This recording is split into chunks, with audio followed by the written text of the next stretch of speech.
आज की जो कहानी है वो आपको सोचने और समझने पे मजबूर कर देगी। एक बार एक जो बच्चा था काफ़ी शरारती था और उसके पिताजी को घर में काम नहीं करने दे रहा था। तो उसके जो पिताजी है उसको एक युक्ति समझ में आई और उस बच्चे को कहा कि मैं ये कुछ फल है इनको मैं घर में छिपा देता हूँ, अगर ये तुम ढूंढ के लेके आ गए तो ये जो बाकी के जो सारे के सारे फल है ये तुम्हें खाने के लिए मिलेंगे। तो बच्चा जो था वो बिल्कुल खुश हो गया।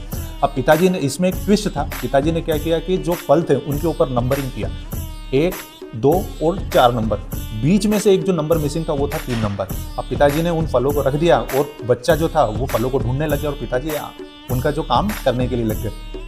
थोड़ी देर बाद बच्चा आया, उसने जो घर में से तीनों के तीनों जो फल थे वो उसने ढूंढ लिए, पर उसने देखा कि इसमें से एक नंबर मिसिंग है और वो नंबर था 3 नंबर।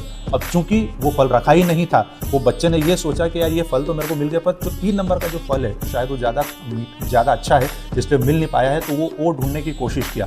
पर आपको भी पता है कि ये वाला फल कभी उसको मिलेगा ही नहीं। क्यों? क्योंकि ये फल कभी था ही नहीं।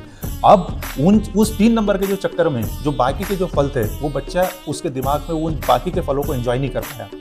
तो ये इस कहानी से हमें यह शिक्षा मिलती है सीखने के लिए कि कई बार हमारे पास में वो सोर्स होते हैं जिनके जो अनगिनत होते हैं, जिनका हम लाभ नहीं ले पाते हैं, और उस 3 नंबर की जो फल है उसको हम मिसिंग करते हैं, जो शायद वास्तविकता में है ही नहीं, हमारी लाइफ में शायद ही वो बना है। कई बार हम ये सोचते हैं कि एक अच्छा हमको बिजनेस मिल जाए, कई बार हम सोचते हैं एक अच्छा जॉब मिल जाए, कई बार हम ये सोचते हैं अच्छी पत्नी मिल जाए, कई बार हम ये सोचते हैं कि ये, तो इसी कारण हम जो वो 3 नंबर का जो फल है शायद हमारे जीवन में कभी लिखा ही नहीं, उसके लिए हम परेशान होते हैं।